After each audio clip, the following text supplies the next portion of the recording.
una especie de mediación de gracia. Es decir, María sería como una especie de mediadora de todas las gracias.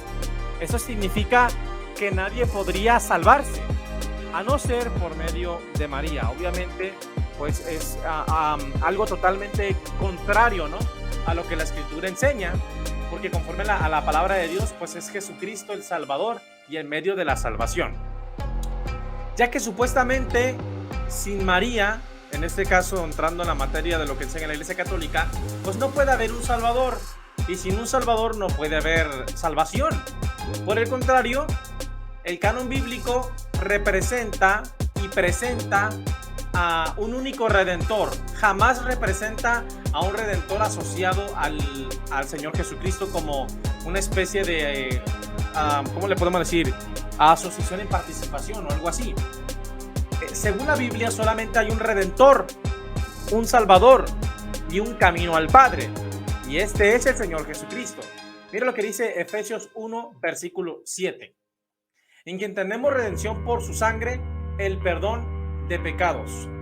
Mira lo que dice Marcos 10:45. Porque ni aun el Hijo del Hombre vino para ser servido, sino para servir y para dar su vida en rescate por muchos. Primera de Corintios 1:30. Más por obra suya estáis vosotros en Cristo Jesús, el cual se hizo para nosotros sabiduría de Dios y justificación y santificación y redención. San Juan 14:6. Jesús les dijo: yo soy el camino, la verdad y la vida. Nadie viene al Padre si no es por mí. Gálatas capítulo 3, versículo 13. Cristo nos redimió de la maldición de la ley, hecho por nosotros maldición, porque está escrito: maldito todo aquel que es colgado en un madero, para que en Cristo Jesús, bendito sea su nombre, la bendición de Abraham alcanzase a los gentiles, a fin de que por la fe recibiésemos la promesa del Espíritu. Conclusión: la Biblia es clara cuando demuestra que solamente hay un único redentor y un único camino al Padre. Por tanto, la Iglesia romana miente cuando afirma que María también es redentora asociada con Jesucristo.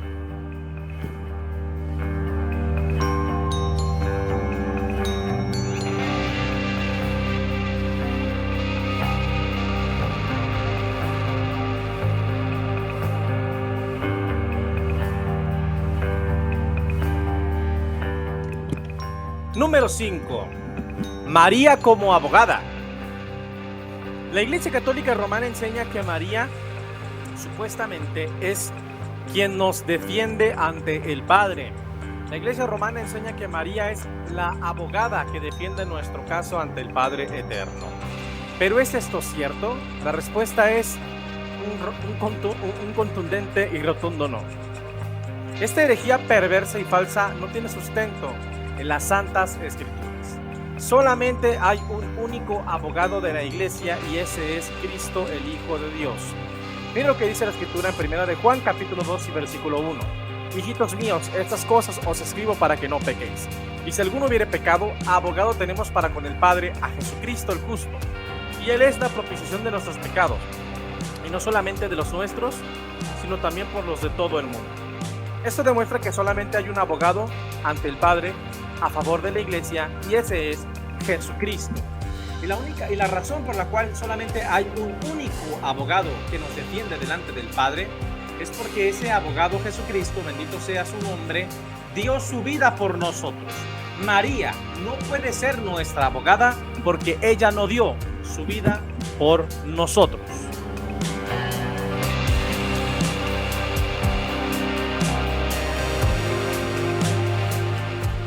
Número 6.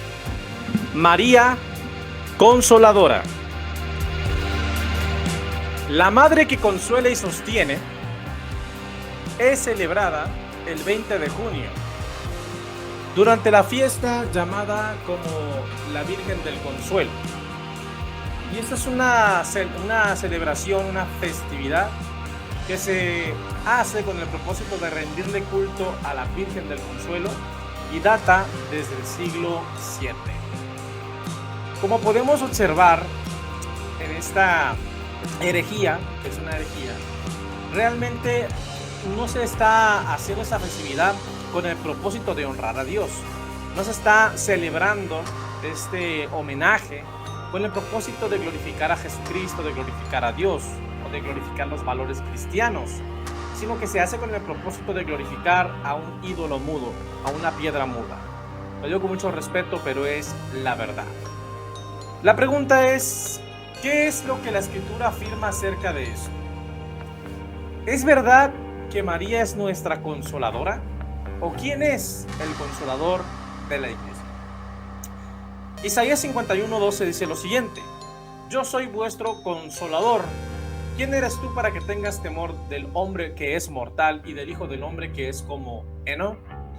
¿Y ya te has olvidado de Jehová tu hacedor, que extendió los cielos y fundó la tierra? Y todo el día temiste continuamente del furor del que aflige, cuando se disponía a destruir. Como podemos ver aquí en la palabra de Dios, se nos demuestra que el consolador de la iglesia, el consorte del creyente, es Dios. No es María, no es Pedro ni Pablo, no es un ser humano, es el Creador. Mira lo que dice la Escritura en San Juan 14:25. Os he dicho estas cosas, estando con vosotros, mas el Consolador, el Espíritu Santo, a quien el Padre enviará en mi nombre, Él os enseñará todas las cosas y os recordará todo lo que yo os he dicho. La paz os dejo, mi paz os doy. Yo no os la doy como el mundo la da. No se turbe vuestro corazón ni tengan miedo. Habéis oído que yo os he dicho, voy y vengo a vosotros. Si me amarais, os habríais regocijado, porque he dicho que voy al Padre. Porque el Padre mayor es que yo. Y ahora os lo he dicho antes que suceda, para que cuando suceda, creáis. Como podemos ver, conforme a la palabra de Dios, bendita sea la gloria del Señor, el consolador de la iglesia de Jesucristo es el Espíritu Santo, es Dios mismo. Por tanto, no podemos afirmar que María es la consoladora de la iglesia, porque al decir eso estamos blasfemando contra Dios y estamos quitándole un atributo y una cualidad y una función que lleva a cabo, que desarrolla nuestro Dios, y se la estamos dando a una criatura, a algo que es obra de las manos de nuestro Dios.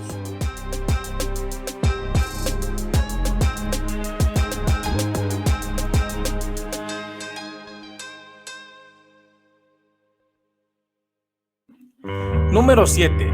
La perpetua virginidad de María. Este falso dogma y herejía fue proclamada por el Papa Pío IX el 8 de diciembre de 1854 mediante la bula Ineffabilis Deus. Conforme a esta doctrina, se enseña que supuestamente María nunca dejó de ser virgen. Es importante resaltar que ninguno de los apóstoles de Jesucristo, y ni siquiera el propio Jesucristo, enseñó tal herejía.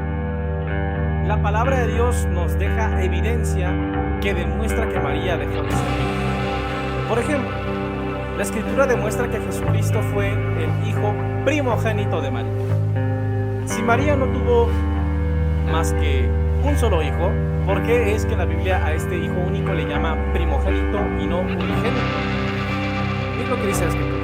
Lucas capítulo 2 y versículo 7. Y dio a luz a su hijo primogénito. Lo envolvió en pañales y le acostó en un pesebre, porque no había lugar para ellos. Como podemos ver aquí, amados hermanos, amados amigos, querida audiencia, Jesucristo fue el hijo primogénito de María, lo cual demuestra que después de Cristo vinieron más nacimientos. Otro punto a resaltar es que José tuvo relaciones sexuales con María después de que ella dio a luz a Jesucristo. Mira lo que dice Mateo 1:25. Pero no tuvo relaciones sexuales con ella hasta que nació su hijo, y José le puso por nombre Jesús. Eso quiere decir que después de que María dio a luz a Jesucristo, su esposo tuvo relaciones sexuales con él. punto a resaltar es que María ofreció un sacrificio de expiación por su sangre del parto, para purificarse de su sangre del parto, cumpliendo así Levítico 12, la cual era una ley que Dios estableció para que las mujeres que daban a luz, ya sea un varón o una niña, pasaron por un proceso de purificación, ya que derramaron sangre durante su parto. Eso está en Lucas capítulo 2, versículo 21. Cumplidos los ocho días para circuncidar al niño, le pusieron por nombre Jesús, el cual le había sido puesto por el ángel antes de que fuese concebido. Y cuando se cumplieron los días de la purificación de ellos conforme a la ley, le trajeron a Jerusalén para presentarle al Señor. Como está escrito en la ley del Señor, todo varón que abriere la matriz será llamado santo al Señor. Y para ofrecer, conforme a lo que se dice en la ley del Señor, un par de tórtolas o dos palominos. Además, la Santa Escritura también demuestra que Jesucristo tenía hermanos. En la Escritura no presenta a los hermanos de Jesucristo como primos, parientes o sobrinos. Tampoco los muestra como hermanos espirituales, sino como hermanos carnales en el contexto de una primera línea familiar. Mateo 13:56. ¿No están todas sus hermanas con nosotros? ¿Dónde pues obtuvo todas estas cosas? Hechos capítulo 1, versículo 14.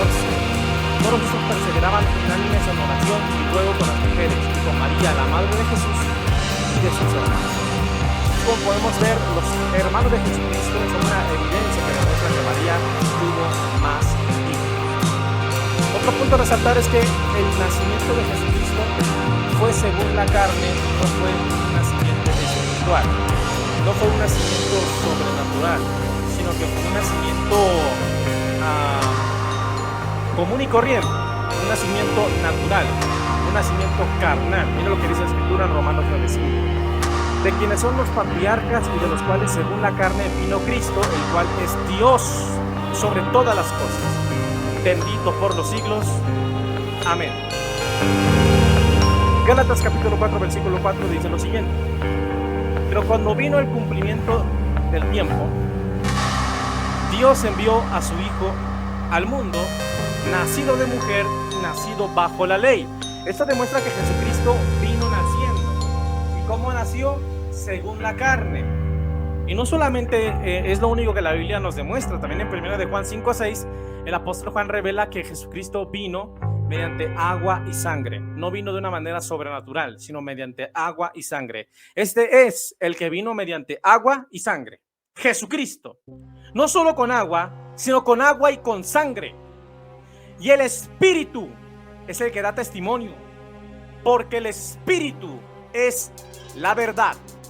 Conclusión: Jesucristo vino naciendo y nació de manera carnal mediante agua y sangre, lo cual demuestra que después del parto María perdió su virginidad.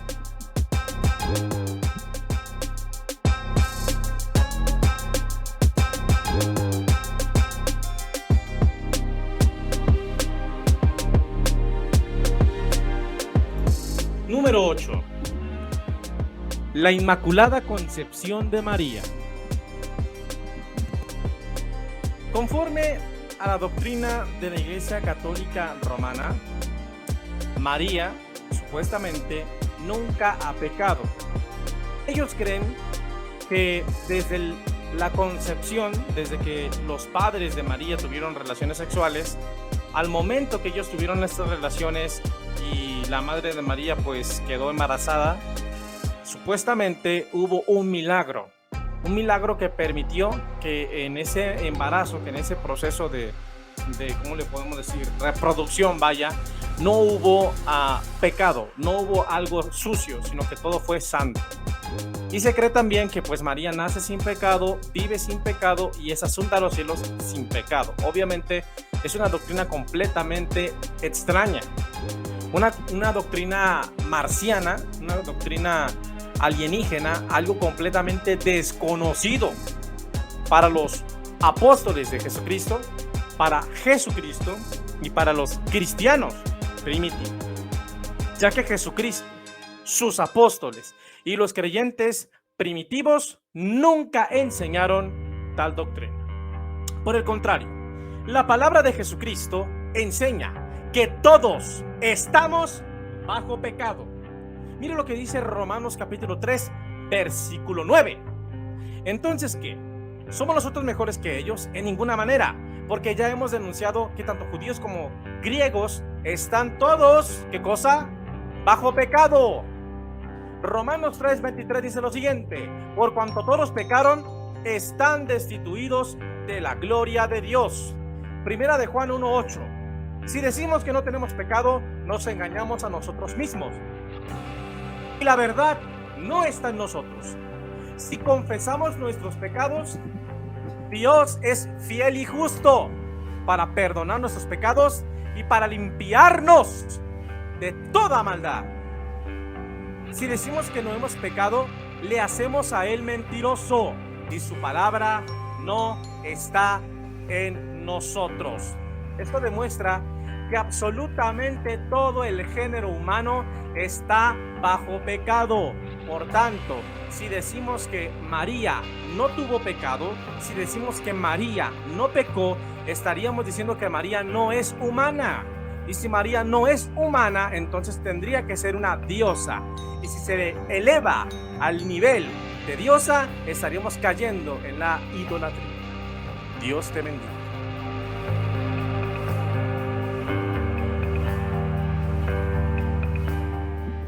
Número 9. María, la Madre de Dios. Esta falsa doctrina fue proclamada por la Iglesia romana en el Concilio de Éfeso en el año 431. Este dogma sostiene que María es Madre de Dios por haber parido a Jesucristo. Sin embargo, Dios es eterno, por tanto no puede tener padre ni madre. Además, el Salmo 90 nos deja claro que Dios es Dios y existe desde la eternidad hasta la eternidad. Señor, tú nos has sido refugio desde generación en generación. Antes que naciesen los montes, formaste la tierra y el mundo. Antes, desde el siglo y hasta el siglo, tú eres Dios. Apocalipsis capítulo 1, versículo 8. Yo soy el alfa y el omega, principio y fin, dice el Señor, el que es, el que era y el que ha de venir, el Todopoderoso. Esto demuestra que nuestro Dios no puede tener un principio ni un fin, por tanto es imposible que tenga una madre. Además, en el libro de Hebreos, en el capítulo 7, se deja claro que la deidad en Jesucristo no tiene padre, no tiene madre y tampoco tiene genealogía, ni principio, ni fin de días, sino que es hecho semejante al Hijo de Dios y permanece sacerdote para siempre.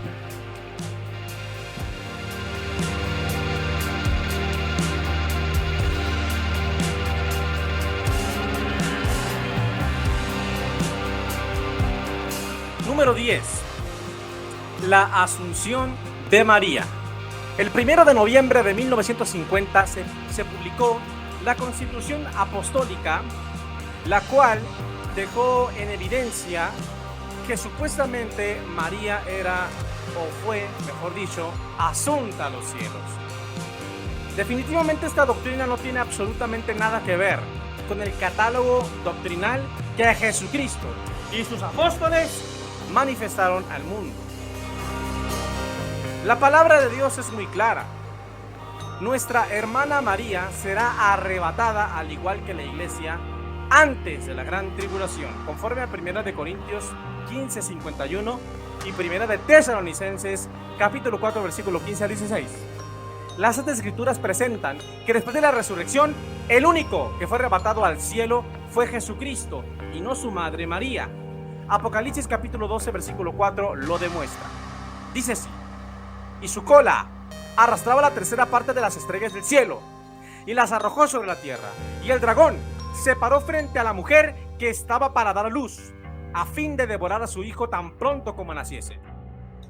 Y ella dio a luz a un hijo varón, que regirá con vara de hierro a todas las naciones, y su hijo fue arrebatado para Dios y para su trono. Esto demuestra definitivamente que María nunca fue asunta a los cielos, sino que después de la resurrección, el único que fue asunto a los cielos fue nuestro Señor y Salvador, Jesucristo.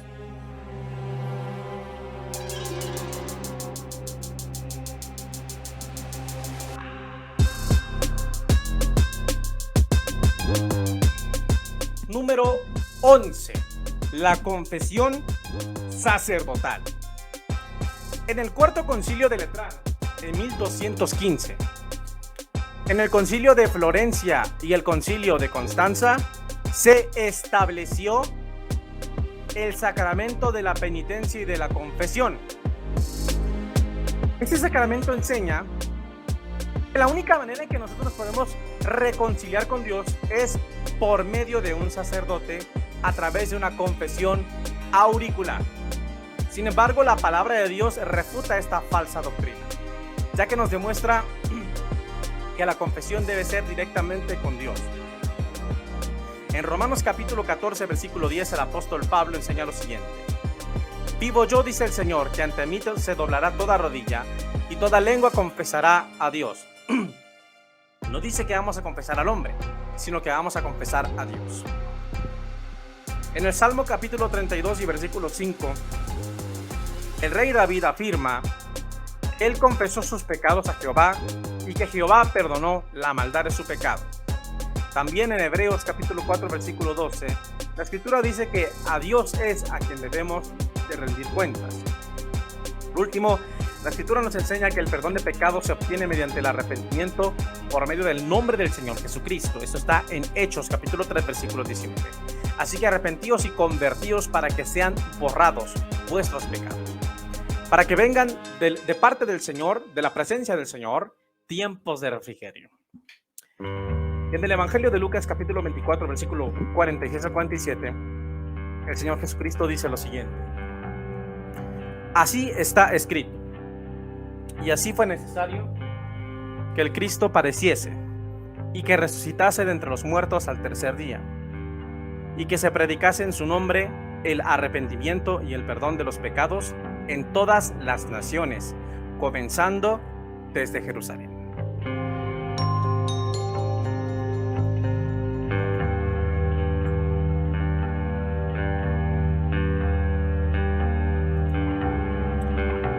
Número 12. El bautismo de infantes. El numeral 1213 del Catecismo de la Iglesia Católica Romana establece que todo niño recién nacido debe ser bautizado. ¿Acaso esta práctica fue promulgada por Jesucristo? ¿En qué parte de las Santas Escrituras podemos ver alguna, o leer, mejor dicho, algún registro que dé fe, que dé certeza, que verifique, que constate que algún apóstol de Jesucristo bautizó a un infante? ¿Dónde podemos encontrar eso en la Biblia? Es una pregunta interesante. Pero si nosotros somos sinceros, nos vamos a dar cuenta que en ninguna parte de las Escrituras podemos encontrar tal registro. En refutación a esta falsa doctrina, solo me queda decir que conforme a la palabra de Dios, los hijos no cargarán con el pecado de los padres. Eso está en Ezequiel 18, versículo 20. El alma que pecare, esa morirá. El hijo no cargará con la iniquidad del padre, ni el padre cargará con la iniquidad del hijo. La justicia del justo será sobre él, y la maldad del impío también será sobre él. También la Biblia enseña que los niños son santos delante de Dios. Eso está en Jeremías 1:5, Gálatas 1:15 y Lucas 1:15. Cito: antes que yo te formara en el vientre de tu madre, te conocí, y antes de que nacieras, te santifiqué y te di por profeta a las naciones. Guardó a Dios, dice el apóstol Pablo, que me santificó desde el vientre de mi madre y me llamó por su gracia. Lucas 1:15, porque él, hablando de Juan el Bautista, será grande delante del Señor, no beberá ni vino ni licor, y será lleno del Espíritu Santo aún desde el vientre de su madre. Lucas capítulo 2, versículo 21 al 22, la Biblia dice lo siguiente: todo varón que abriere matriz será llamado santo al Señor. Repito, será llamado santo al Señor.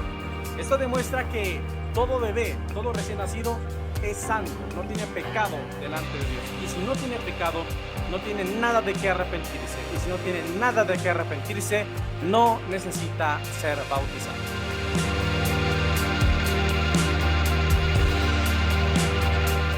Número 13, la transustanciación.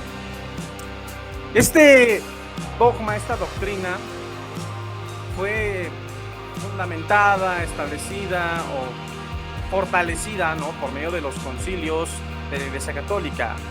Uno de los más importantes fue el Concilio de Trento, donde se estableció que realmente Jesucristo estaba presente en el pan y en el vino durante la misa. Sin embargo, en refutación a esta falsa doctrina, tengo que decir que la Biblia demuestra que el pan de la Santa Cena o de la Cena del Señor sigue siendo pan. El vino sigue siendo vino. No hay ningún milagro eucarístico, no hay ninguna transustanciación. En 1 Corintios 11:25 el apóstol Pablo demuestra que después de la consagración el pan sigue siendo pan y el vino también sigue siendo vino, obviamente. Asimismo tomó también la copa después de haber cenado, diciendo: esta copa es el nuevo pacto en mi sangre.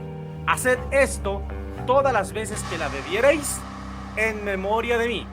Así pues, todas las veces que comiereis de este pan, no dice todas las veces que coman de mi carne, y bebiereis de esta copa, no dice todas las veces que bebieran de mi sangre, la muerte del Señor anunciáis hasta que Él venga. Otra cosa, otro punto a resaltar, mejor dicho, es que la cena del Señor es solamente un recuerdo, es solamente un memorial, no es un sacrificio, no es una transustanciación, es solamente una representación para recordar lo que Jesucristo hizo por nosotros en la cruz del Calvario. Lucas capítulo 22 versículos 17 al 19 dice lo siguiente: y hablando, tomando la copa, dio gracias y dijo: tomad esto y repartidlo entre vosotros, porque os digo que no beberé más del fruto de la vid hasta que lo beba de nuevo en el reino de mi Padre. Y tomó el pan y dio gracias y lo partió y les dio, diciendo: esto es mi cuerpo que por vosotros es dado. Haced esto en memoria de mí. El Señor Jesucristo nos dijo que hicieran eso para que se repitiera el sacrificio de Cristo, para que se renovara el sacrificio de Cristo. El Señor Jesucristo nos dijo que hicieran esta celebración para que Él volviera a morir por nosotros. El Señor Jesucristo dejó claro que esta celebración es solamente un memorial, es solamente un recuerdo. Así que si nosotros creemos que durante la Cena del Señor hay milagros eucarísticos y cosas por el estilo, estamos inventando doctrinas falsas que el Señor Jesucristo y que sus apóstoles jamás enseñaron.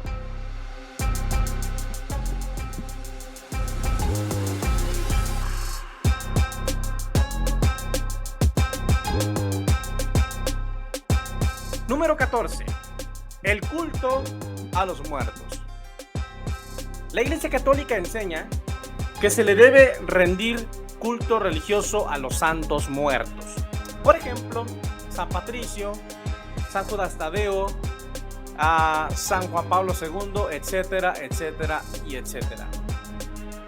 La Iglesia Católica tiene algo que se le llama santoral, en donde tienen toda una recopilación, una hemeroteca, una biblioteca de gente muerta. Tienen todo un registro de miles de personas muertas a las cuales la Santa Sede, como le llaman ellos, les ha canonizado, les ha dado el título de santos, y como son santos, pues se les puede rendir homenaje.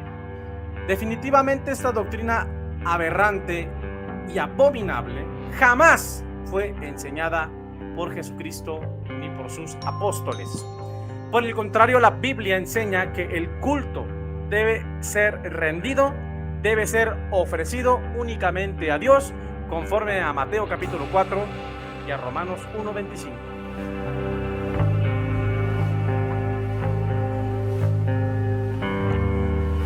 Número 15. El culto a las reliquias. Conforme a la doctrina de la Iglesia Católica Romana,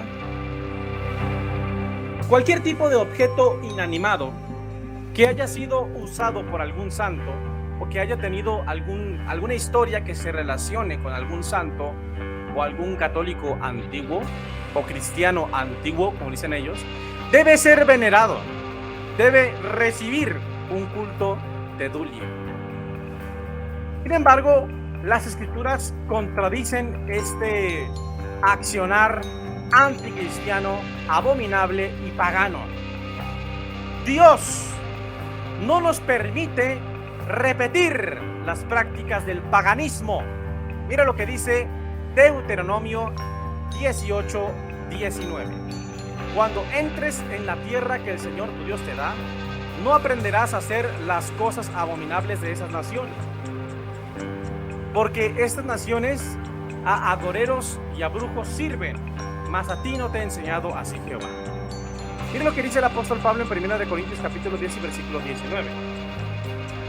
¿Qué digo pues? ¿Que el ídolo es algo? ¿O que sea algo lo que se sacrifica a los ídolos? Antes digo que lo que los gentiles sacrifican, a los demonios los sacrifican y no a Dios. Y no quiero que vosotros os hagáis partícipes con los demonios.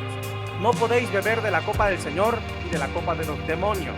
No podéis participar de la mesa del Señor y de la mesa de los demonios. ¿O provocaremos a celos al Señor? ¿Somos más fuertes que Él? Dios prohíbe rendirle culto religioso a objetos inanimados. Isaías 42, versículo 8 dice lo siguiente: Yo soy el Señor, ese es mi nombre, y mi gloria a otro no daré, ni mi alabanza a imágenes esculpidas.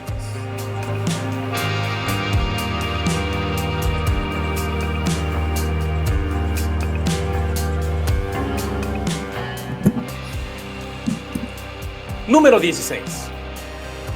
El culto a los lugares santos. La Iglesia Católica enseña que supuestamente existen lugares, existen ciertos sitios que son sagrados, que por tanto estos sitios deben ser venerados y deben ser respetados. Sin embargo, la palabra de Dios, por el contrario, nos enseña que el único que es santo, que es puro, que es inmaculado, que es sagrado, pues es nuestro Dios. Esto está en Apocalipsis capítulo 15, versículo 4, por ejemplo. Dice así: ¿Quién no te temerá, oh Señor, y glorificará tu nombre? Pues solo tú eres santo, por lo cual todas las naciones vendrán y te adorarán, porque tus juicios se han manifestado. También la palabra de Dios nos enseña que a quien se le rinde el culto, a quien se le considera digno de ser adorado, es a Dios y también a su Hijo Jesucristo. Esto está en Apocalipsis capítulo 5, versículo 13. Y a todo lo creado que está en el cielo y sobre la tierra y debajo de la tierra, en el mar y a todas las cosas que en ellos hay, oí decir: al que está sentado en el trono y al Cordero sea la alabanza, la honra, la gloria y el poder por los siglos de los siglos. Esto demuestra que no podemos venerar, no podemos rendirle ningún tipo de culto a un lugar, entre comillas, sagrado, ya que el culto de adoración y cualquier tipo de culto que pueda existir únicamente debe ser ofrecido a nuestro Dios.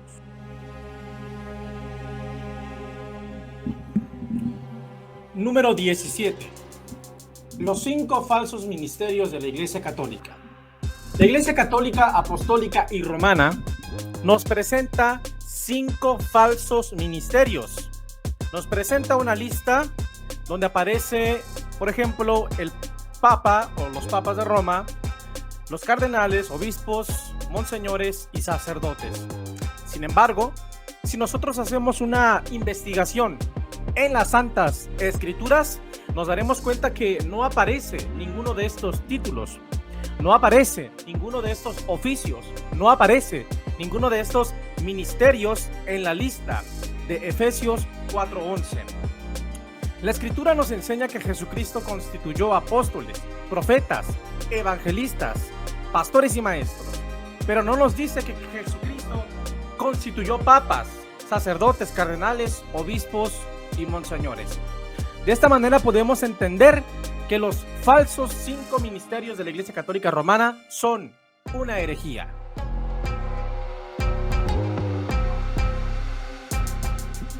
Número 18. El purgatorio.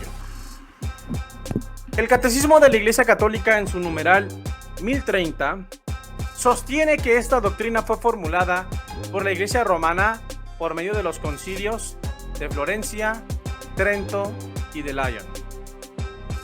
El concilio dice lo siguiente: los que mueren en la gracia y en la amistad de Dios, pero imperfectamente purificados, aunque están seguros de su eterna salvación, sufren después de su muerte una purificación, a fin de obtener la santidad necesaria para entrar en la alegría del cielo.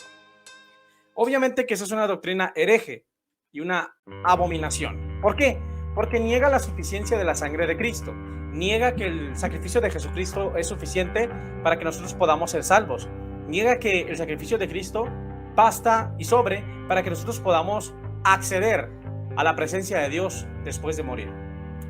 Pero sin embargo, la palabra de Dios, en respuesta a esta falsa doctrina, demuestra que los creyentes al morir son trasladados a la presencia de Dios directamente y no pasan por ningún tipo de sitio o estado intermedio. Mira lo que dice 2 Corintios capítulo 5 versículo 10. Así que vivimos confiados siempre y sabiendo que entre tanto que estamos en el cuerpo, estamos ausentes del Señor. Porque por fe andamos, no por vista. Pero confiamos y más quisiéramos estar ausentes del cuerpo y presentes en el Señor. Por tanto, procuramos también estar ausentes o presentes, pero serle agradables, porque es necesario que todos nosotros comparezcamos ante el tribunal de Cristo, para que cada uno reciba según lo que haya hecho mientras estaba en el cuerpo, sea bueno o sea malo. El libro de Apocalipsis en el capítulo 6 nos enseña, nos demuestra que los santos de la tribulación, después de su muerte, automáticamente sus almas subirán al cielo. Lo que demuestra que cuando un creyente muere, no se va al purgatorio, sino que se va directamente a la presencia de Dios. Dice así: cuando abrió el quinto sello, vi bajo el altar las almas de los que habían sido muertos por causa de la palabra de Dios y por el testimonio que tenían.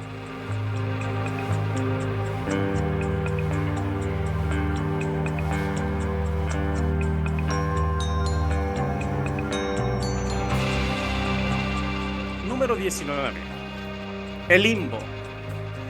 El concilio de Cartago pone a los niños sin bautismo y con solo el pecado original en una situación de condenación. Sin embargo, la palabra de Dios enseña todo lo contrario. El Señor Jesucristo nos enseñó que a los niños no les corresponde el limbo, sino el reino de los cielos. En Mateo 19:14 el Señor Jesucristo nos enseña lo siguiente: dejad a los niños, venid a mí, y no se los impidan, porque de los tales es el reino de los cielos. Como podemos ver, las escrituras demuestran que los niños no se pueden perder, que un niño sin pecado, un niño inocente, no puede irse al infierno como enseña, cayendo en la herejía, la falsa iglesia católica romana, fundada por en este caso Constantino el Grande en el siglo IV. Además, las santas escrituras solamente mencionan 3 sitios: el infierno, el lago de fuego y el cielo, pero nunca mencionan un supuesto limbo, donde las almas de los infantes sin bautizar pues son condenadas y van a residir ahí. En 2 de Pedro capítulo 2 y versículo 4 el apóstol Pedro nos habla sobre el infierno. Porque si Dios no perdonó a los ángeles que pecaron, dice el apóstol, sino que arrojándolos al infierno los entregó a prisión de la oscuridad para ser reservados al día del juicio.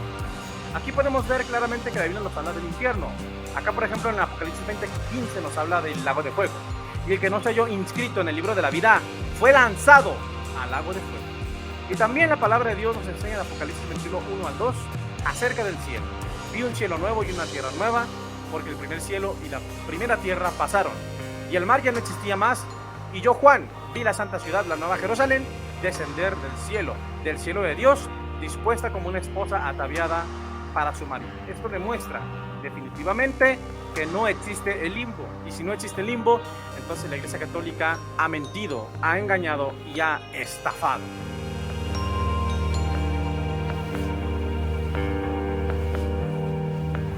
Número 20. El cónclave. El cónclave es un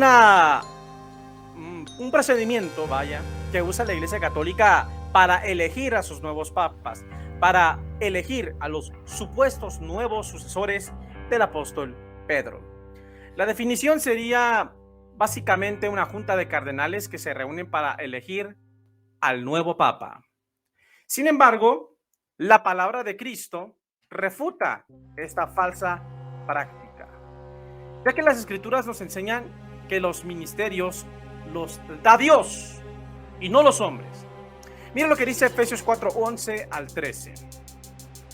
Y él mismo, hablando de Cristo, constituyó a unos apóstoles, a otros profetas, a otros evangelistas, a otros pastores y maestros, a fin de perfeccionar a los santos para la obra del ministerio. Mira lo que dice la palabra de Dios en 1 Corintios 12:28. Y a unos puso Dios, no dice que los hombres los pusieron, los puso Dios. A unos puso Dios en la iglesia primeramente apóstoles, luego profetas, lo tercero maestros, luego los que hacen milagros y después los que sanan, los que ayudan, los que administran, los que tienen don de lenguas. A todas estas personas los ha colocado Dios, no los hombres. En Santiago 1:17 la Biblia dice lo siguiente: toda dádiva buena y todo don perfecto desciende de lo alto, desciende del Padre de las luces, en el cual no hay mudanza ni sombra de variación. Esto demuestra definitivamente que el cónclave católico romano es una herejía, porque se va en contra de las enseñanzas de la Biblia.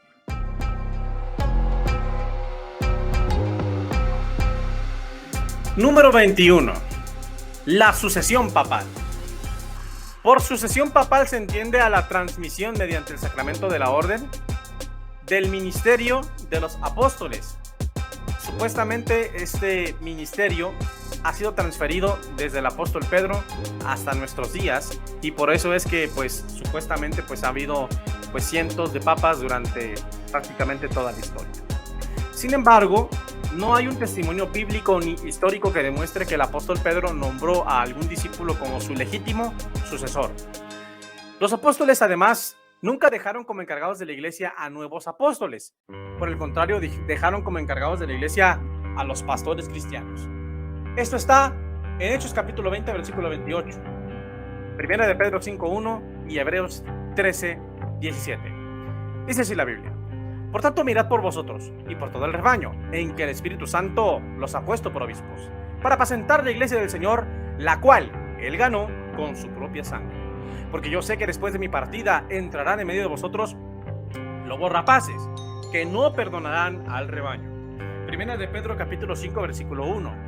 Ruego pues a los ancianos que están entre vosotros, yo anciano también con ellos, y testigo de los padecimientos de Cristo, que soy también participante de la gloria que será revelada. Apacentad la grey de Dios, que está entre vosotros, cuidando de ella, no por fuerza sino voluntariamente, no por ganancia deshonesta sino con ánimo pronto, no como teniendo señorío sobre los que están bajo vuestro cuidado, sino siendo ejemplos de la grey. Y cuando aparezca el príncipe de los pastores, ustedes recibirán la corona incorruptible de la gloria. Hebreos 13:17. Obedeced a vuestros pastores. No dice que obedezcan a los papas, no dice que obedezcan a nuevos apóstoles, dice que nos sometamos a nuestros pastores.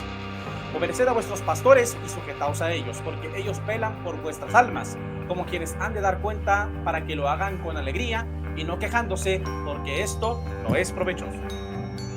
Entonces, como podemos ver, la Escritura Sagrada demuestra de manera concreta que no existe una sucesión papal, sino que más bien lo que existe es una sucesión del encargo que en este caso los apóstoles le transfirieron a los pastores cristianos. Por eso es que los líderes de este tiempo, de este último tiempo de la iglesia, son pastores cristianos.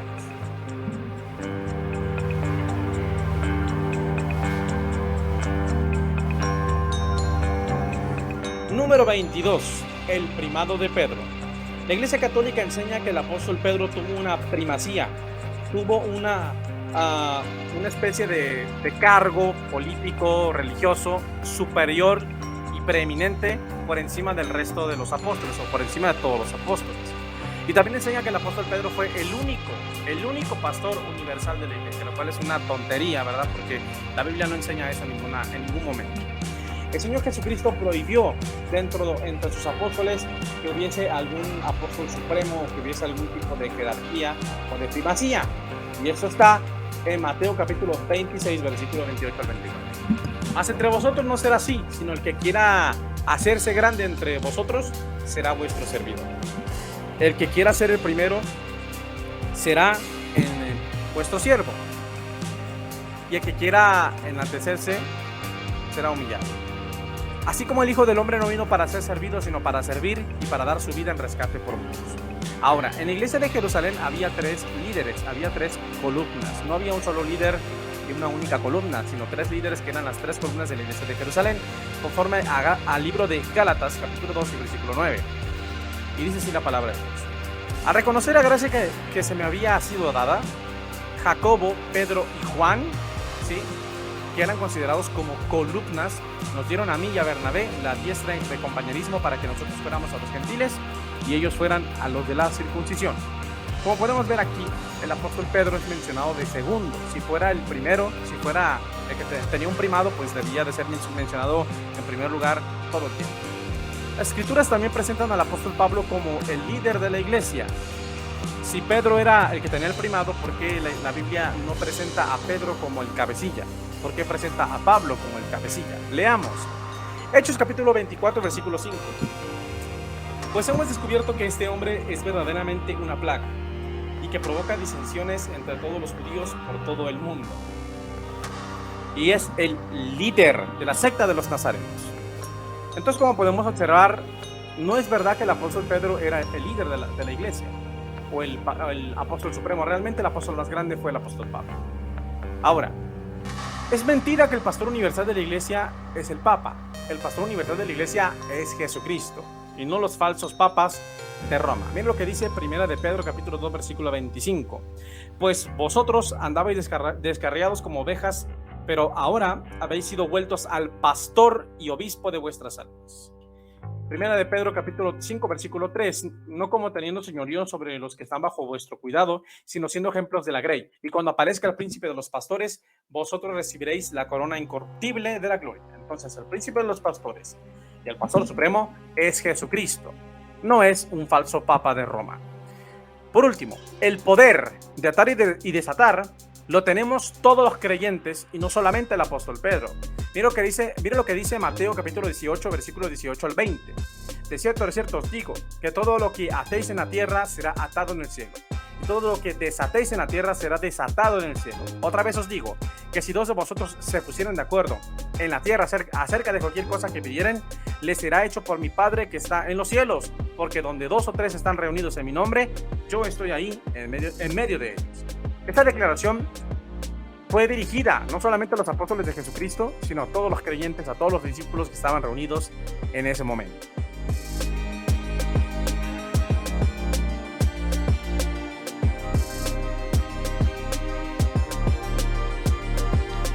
Número 23. La infalibilidad papal. La infalibilidad papal es un dogma católico romano que sostiene y establece que los papas son infalibles cuando hablan en términos de moral, doctrina o dogma. Sin embargo, este dogma, esta enseñanza, esta creencia, pues no tiene nada que ver con la enseñanza de los apóstoles de Jesucristo. Ellos nunca enseñaron tal patraña. Ahora, es importante que nosotros podamos entender cuáles son las pruebas que refutan esta doctrina falsa. En primer lugar, solamente Dios es infalible. Números 23:19 dice lo siguiente: Dios no es hombre para que mienta, ni hijo de hombre para que se arrepienta. Él dijo y no hará, habló y no ejecutará. Sabemos que los papas de Roma durante todos los siglos se han contradicho. Durante todos los siglos se han contradecido entre ellos mismos. No así en el caso de nuestro Dios. Otro punto a resaltar es que todos los hombres son falibles conforme a la Biblia. Miren lo que dice Romanos 3:4. De ninguna manera, antes bien, sea Dios verdadero y todo hombre, ¿qué cosa? Mentiroso. Ahora, los apóstoles eran infalibles en sus acciones humanas. En Gálatas capítulo 2, versículo 11 al 14, el apóstol Pablo reprende y resiste cara a cara al apóstol Pedro.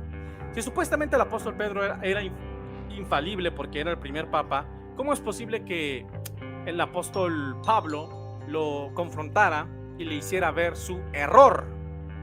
Pero cuando Pedro vino a Antioquía, le resistí cara a cara porque era de condenar.